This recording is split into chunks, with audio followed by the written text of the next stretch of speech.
Hey, my name is Shauna Niequist, and I'm a writer, and I live outside Chicago with my husband and my son, Henry. And this is a blog post that I wrote earlier this year, just after Christmas. It's called Enough, and I don't know, if you're a writer or a creative person, you know that sometimes there are things that you really labor over that take a long time to form, that come out in fits and starts, and then other times there are things that you write just in like the most raw, desperate, spit it all out there, who knows what's happening kind of way. And that usually doesn't happen to me, but it was just one of those mornings. We had a crazy couple days and a wild morning, and we were running late, and I was late dropping my husband off, late getting my son to preschool, and I got to the coffee shop and just felt like I'm just going to try and get it out. Who knows what I'll do with it. It ended up being this post, which is called Enough. Something extraordinary happened to me today. I found out that a dear friend is pregnant. That's not extraordinary.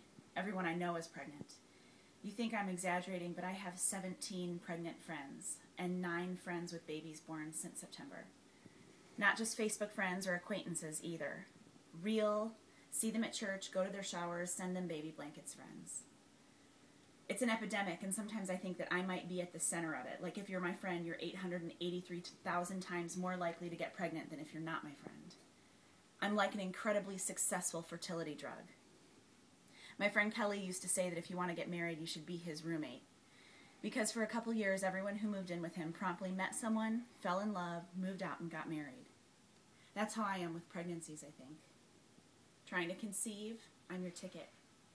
It works for you, but it doesn't seem to be working for me. Henry will be 5 this year, and since his first birthday, we've been trying to have another baby. Seeing doctors, praying, longing. I've miscarried twice.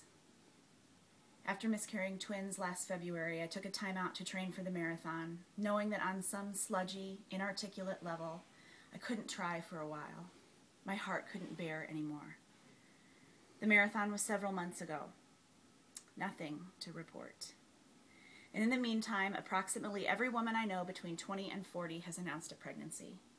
At one point this winter, I was feeling so tender and raw about it that at dinner with my family, I said, if any of you are pregnant, I just need you to tell me now. I said this to my almost 60-year-old parents and my single brother. They stared at me with confusion, but at that point, nothing would have surprised me. My phone's probably pregnant. That chair over there probably got pregnant without even trying. Clearly, I was not handling this well. At one point, I told my husband, Aaron, pregnant is the new skinny. What I meant is this. If you know me at all, you know that one of my most cracked up, terribly errant beliefs is that skinny people are always happy. Because I think I would be happy all day long if I was skinny. If something upset me, I would just look down at my long, skinny legs. Happiness. If my heart was broken, I'd just put on a bikini and that sadness would vanish. Listen, I know this isn't true. I know it's crazy talk. I know miserable, skinny people. But I confess that sometimes I want to shake them. I know, this or that has got you down, but find a 3-way mirror and look at your butt. Don't you feel better now? I would. I found myself believing the same thing about being pregnant, that all of my left out, broken down, fragile, ugly feelings would vanish the second I saw the magical line on the test.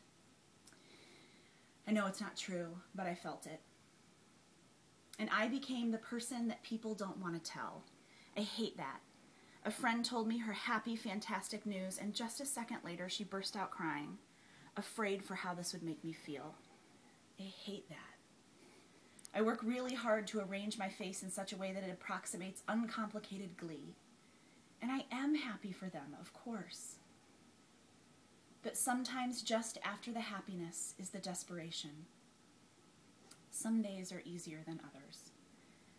At one point I told Aaron that if I found out I wasn't pregnant that month, I'd break something glass just to feel it shatter.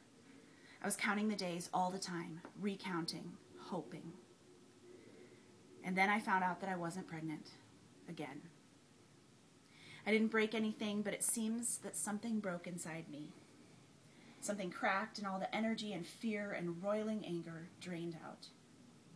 I felt calm and empty. I felt sad but not devastated. I began to think about it in terms of a year, about wanting to have a baby this year, and less about this month, this month, this month. I was exhausted and I couldn't carry it anymore. Enough. Enough. It had reached fever pitch, consuming, obsessive, frantic, unsustainable. It was like an addiction, and at that moment it was like getting sober.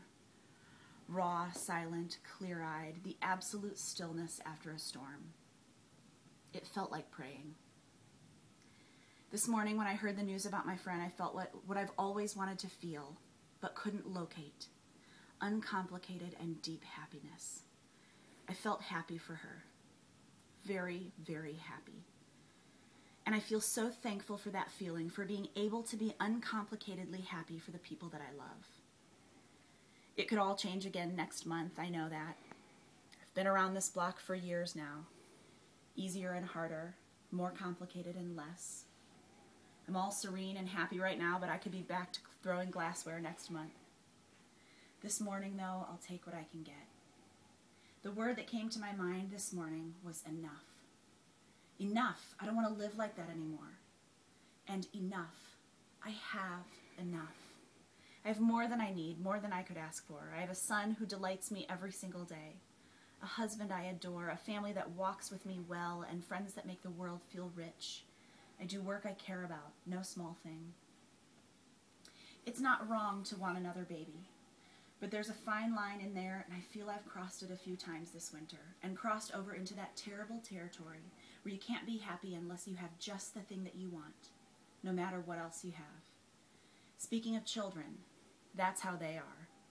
Demanding, myopic, only able to focus on what they need in that moment. That's not how I want to live. It's not who I want to be.